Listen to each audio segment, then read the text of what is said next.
El análisis de los fenómenos humanos en un diálogo crítico y plural. La riqueza y complejidad del hombre y sus manifestaciones sociales. Bienvenidos a El Universo Humano en Extensión, una contribución de la Coordinación General de Extensión Universitaria de la Universidad Autónoma de Coahuila.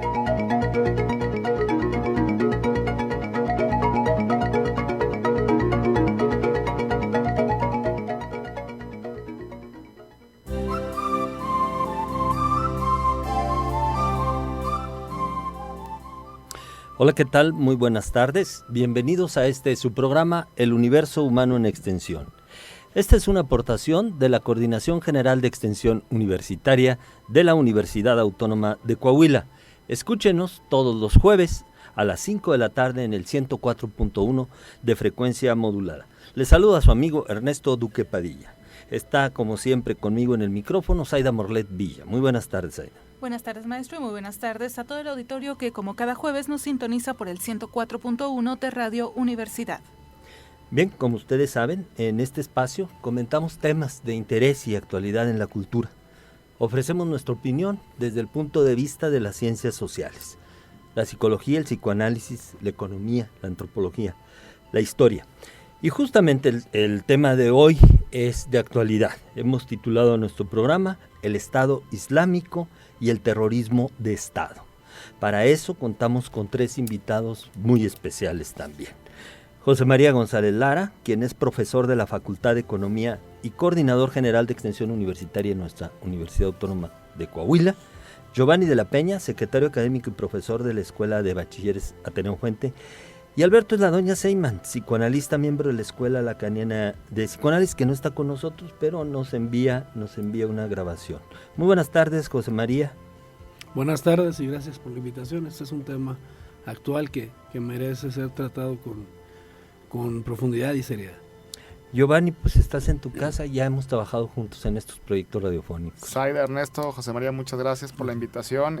Sin lugar a dudas, el tema que hoy nos aborda este programa es de actualidad, pero sobre todo de necesidad de abordarse, porque la sociedad debe conocer cuáles son los alcances de este tipo de movimientos y qué consecuencias traen consigo. Y creo que estamos obligados los universitarios a ofrecer nuestra perspectiva, dado que los medios de comunicación dan una información muy superficial.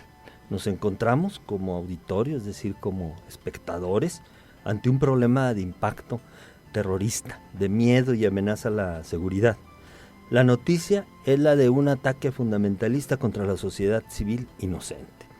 Un ataque motivado por intereses y fuerzas oscuras que bien se pueden denominar del mal. Es el Estado Islámico que protagonizó los atentados criminales y nuevamente un demonio hostiga a la sociedad. La respuesta de los gobiernos, lo mismo que la reacción social, es de odio y deseos de aniquilación. Esa es la versión, creo yo, que tenemos ahora, el tema de la aniquilación, y creo que es el sentir colectivo. Así ha sido la respuesta del gobierno francés ante el ataque después de los atentados del viernes 13 de noviembre. Pero bueno, tenemos que dar nuestra opinión más allá de estos hechos. Podríamos empezar, si les parece, por los antecedentes, no sin antes recordarles nuestras formas de contacto. Así es, bienvenidos a nuestros invitados. Este es su espacio. Las líneas de comunicación directo a cabina es el 482-6995. Estamos en Facebook, El Universo Humano en Extensión, también en nuestro canal de YouTube. Y por supuesto, visite nuestra página ernestoduque.com, donde encontrará toda la actividad de la Coordinación General de Extensión Universitaria, así como este y nuestros programas anteriores. Si me permiten, licenciado invitados, enviar hoy una especial felicitación a nuestra compañera Elizabeth Huitrón, que se encuentra celebrando su cumpleaños. Bueno, muchas felicidades para ella. Este problema no se origina así como por generación espontánea.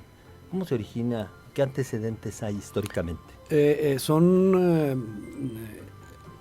Digamos que resabios de la Guerra Fría.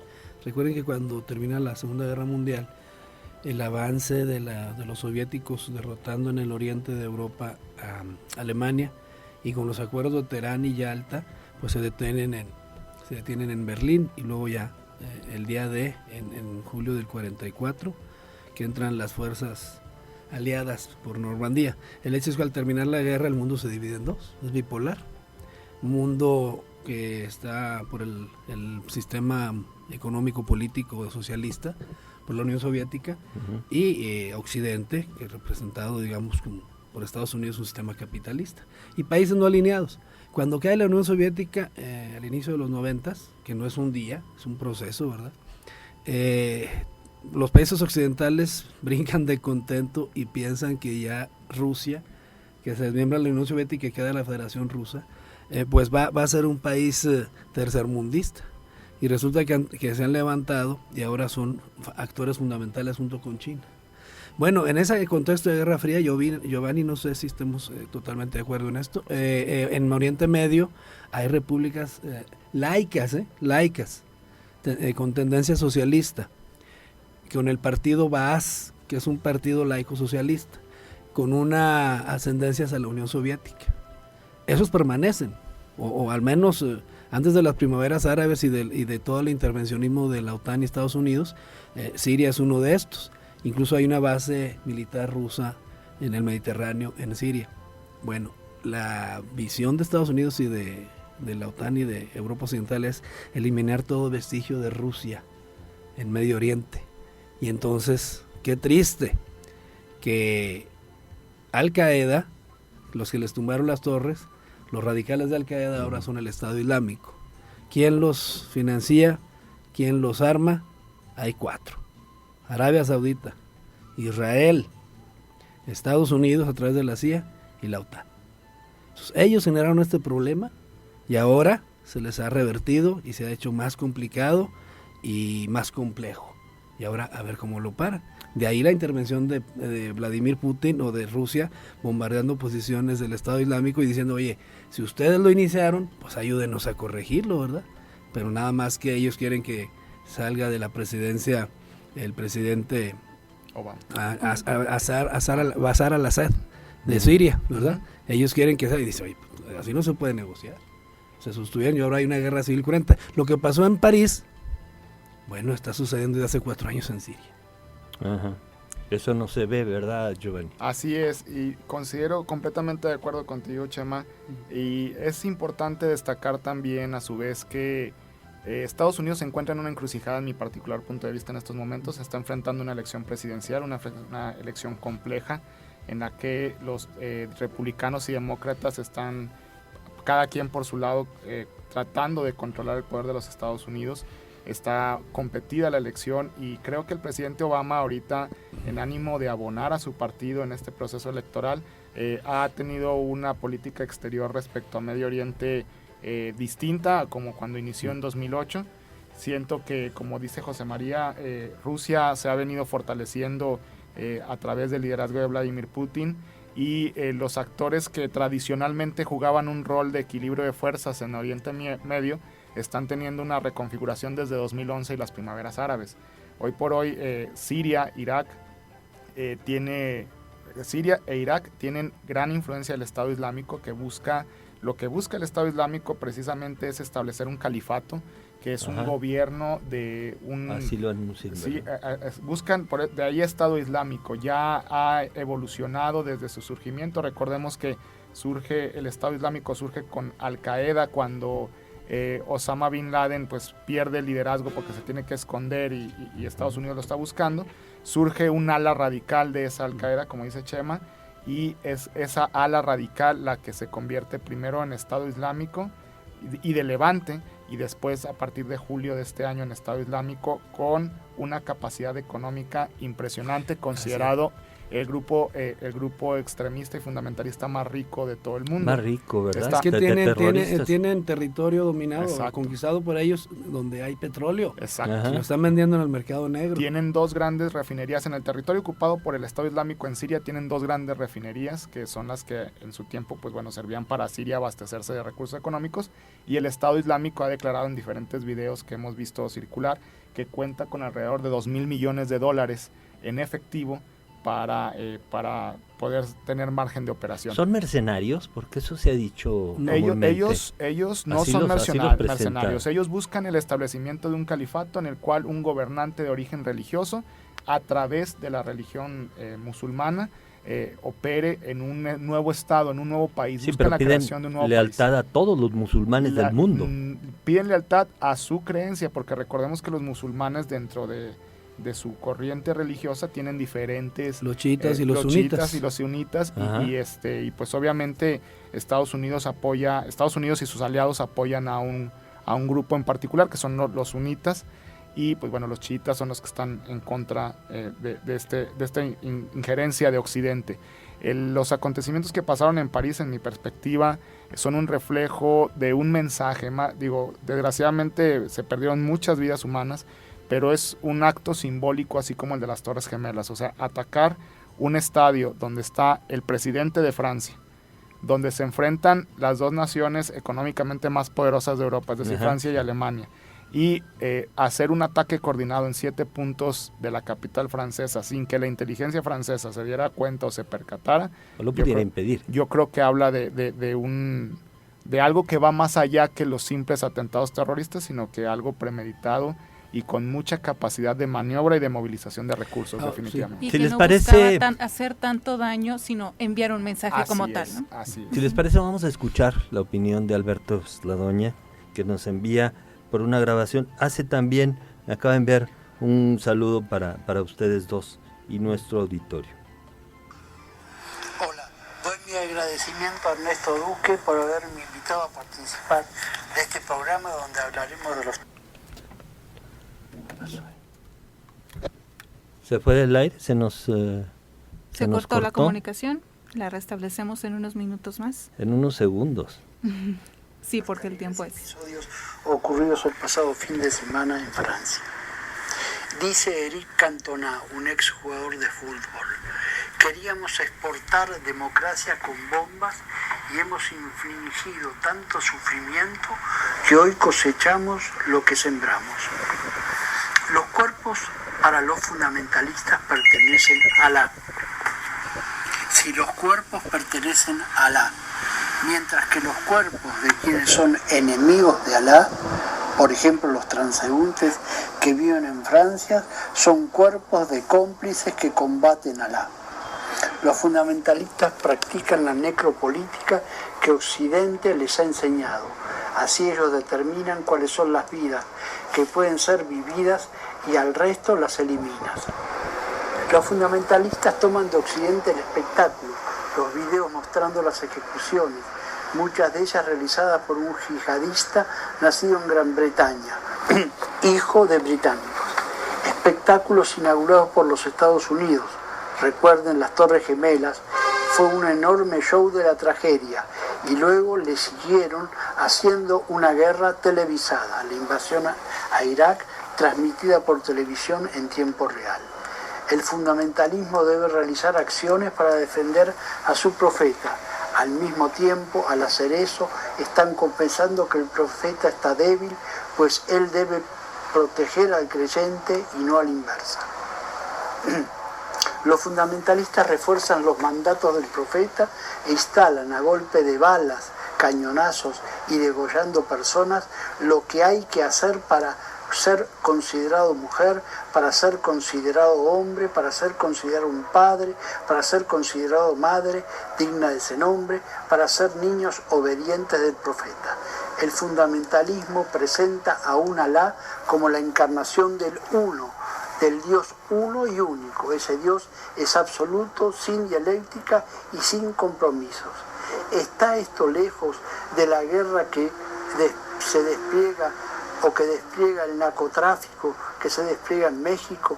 ¿Está muy lejos esto de las formas de operar de las bandas del narco? Es una pregunta. Los fundamentalistas tienen un ideal del cual se aferran para abandonar de forma erótica, una vida que les resulta insoportable. Tomemos un camino más ríspido que implica una precisión macabra. Desde el año 2007 hasta el año 2015, en Afganistán han sido asesinados 21.415 ciudadanos. En Irak, 81.636. En Francia han muerto este fin de semana pasado 128. En México, 164.345 ciudadanos.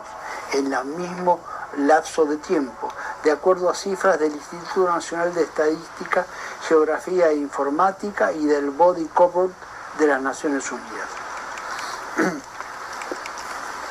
Si bien alguien se puede quejar de cómo es posible que haya ciudadanos de México y de América Latina que lloran por lo ocurrido en París y no lloran o no hacen algo semejante con lo que está ocurriendo en México. Esa queja tiene una confusión, porque entre lo ocurrido en París y lo que está ocurriendo todos los días en México no hay diferencia. Disculpen mi radicalismo. Veamos. En París hay 2 ciudadanas mexicanas muertas y un ciudadano mexicano gravemente herido. En Ayotzinapa e incluso en un momento en Saltillo, las bandas de narco y del ejército emplearon armas de fabricación francesa.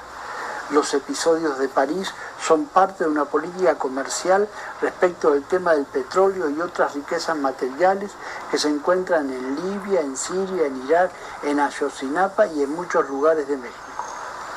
Por último, un hecho y dato terrible. Tanto México como Colombia y Argentina tienen una cierta cantidad de ciudadanos, alrededor de 100, que forman parte del Estado Islámico, un hecho que ha sido ocultado por los 3 gobiernos. Pasta de Conchos hace ya algunos años hizo ver un futuro respecto del duelo, al desplegarse una forma de muerte donde los cadáveres son convertidos en carroñas y no en cuerpos de muertos queridos, que entonces, dadas las circunstancias, alegó la empresa, no pueden recibir ni recibieron las sepulturas que les corresponden. En París, Hollande, al hablar de guerra, trató de parecer masculino, medio macho men, disculpen la expresión, y llamó la atención el aspecto imitativo de su actuación, volviéndose difícil de tomar en serio su discurso. Y sin embargo, este bufón ahora asume el papel de jefe del ejército. Cualquier semejanza con el licenciado Calderón al ponerse el uniforme e iniciar una guerra donde él no combatió es solo semejanza.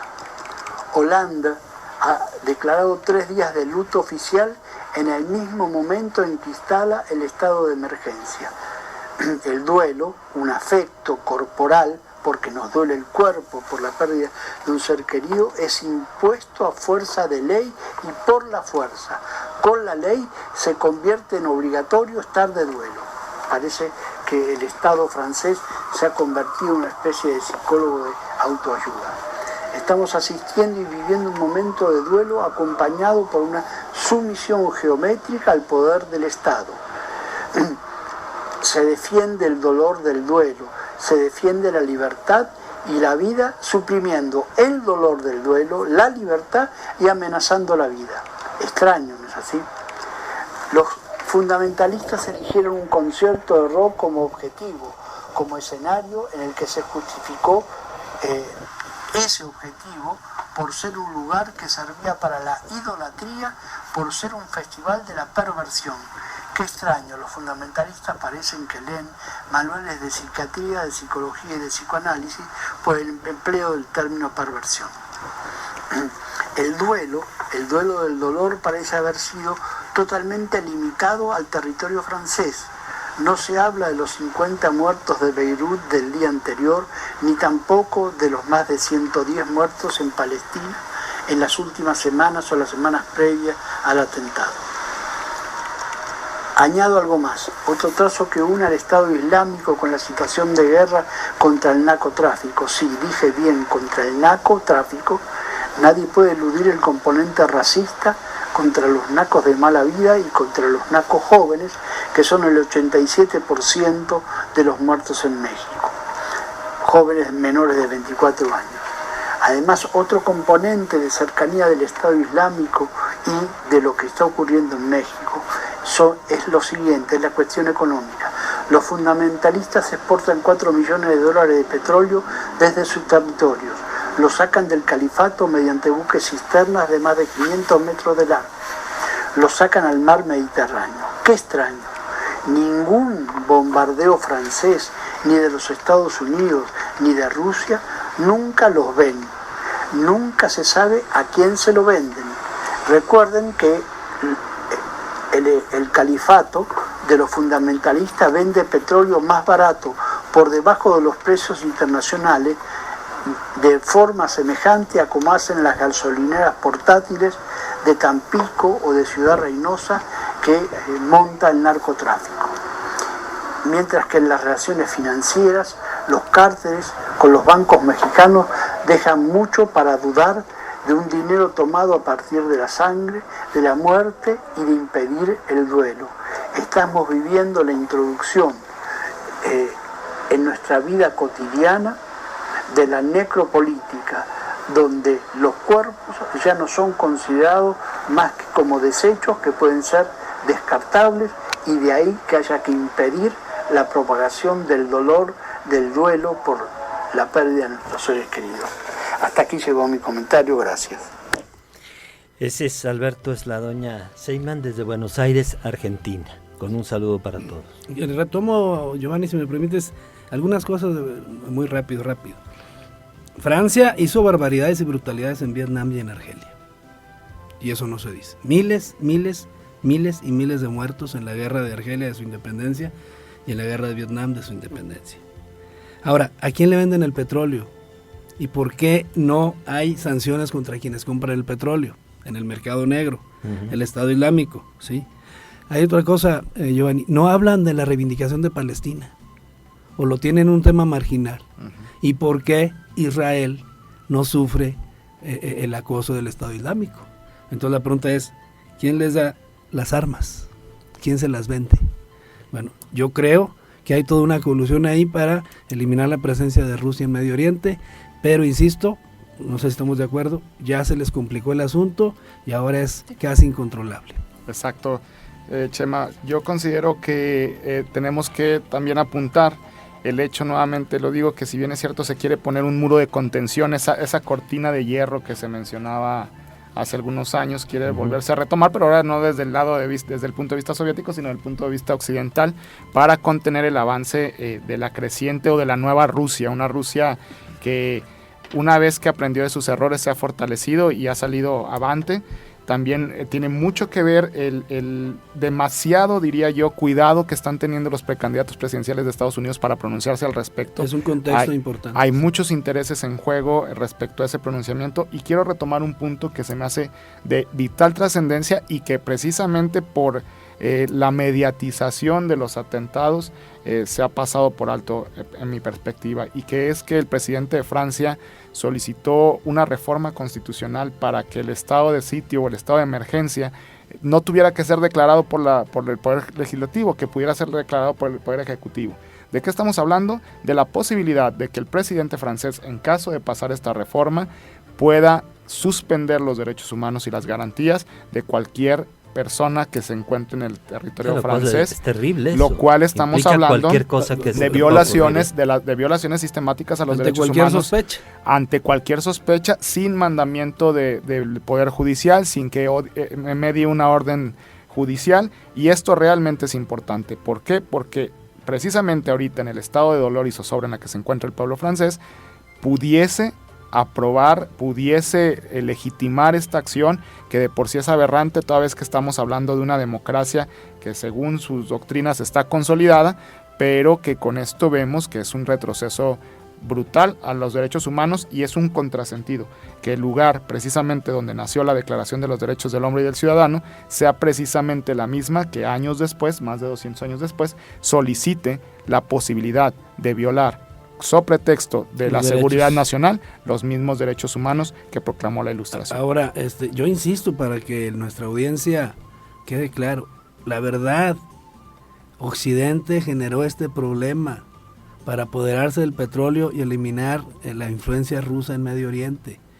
Irán es prorruso y hay petróleo ahí, y bueno, ahí hay un asunto importante del control de la producción nuclear, ¿verdad?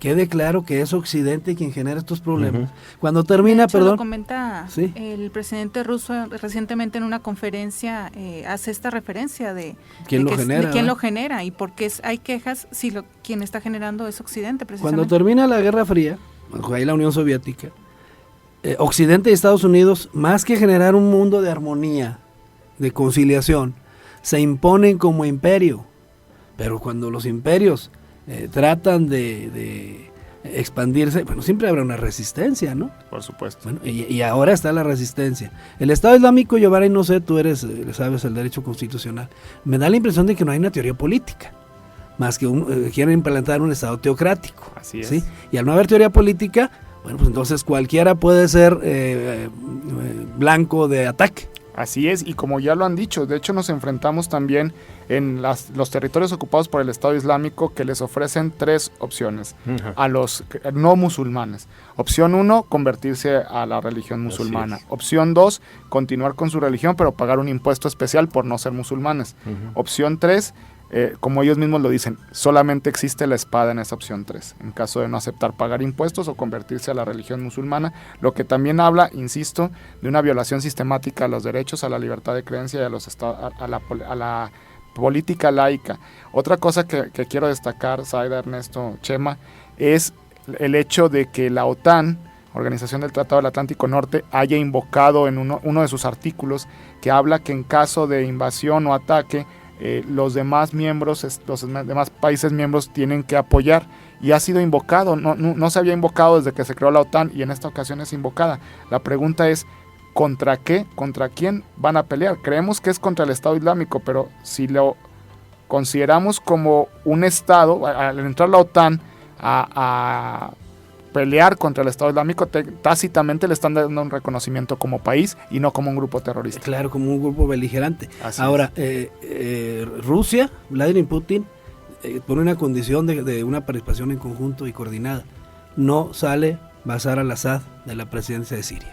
Así es. Bien, pues el panorama es muy oscuro. Quisiéramos seguir platicando de esto. Ya estaremos pendientes de los siguientes acontecimientos. Por ahora, pues tenemos que despedirnos. Zaida, pero tenemos un anuncio. Sí, ¿verdad? Así es. Pues nos cambiamos, este es nuestro último programa en jueves a las 5 de la tarde. Ahora tenemos un espacio los viernes a las 2 de la tarde, un espacio de 1 hora. Agradecemos por eso al Sistema Universitario de Radio. A Toño Mier, muchas gracias por su confianza. Estaremos entonces, no pero sí el próximo viernes ya a las 2 de la tarde, de cada 2 semana. a 3 de la tarde. Bueno, yo quiero agradecer mucho la presencia de José María González Lara, Giovanni de la Peña, Alberto Esladoña, quien está desde Buenos Aires, Zaida Morlet, desde luego, y Víctor en la operación. Muchas gracias a todos y yo les deseo, como siempre, salud y vida. El universo humano en extensión, una contribución de la Coordinación General de Extensión Universitaria de la Universidad Autónoma de Coahuila. Escúchanos en nuestra próxima emisión, aquí en el 104.1 de Radio Universidad, la cultura universitaria en el cuadrante.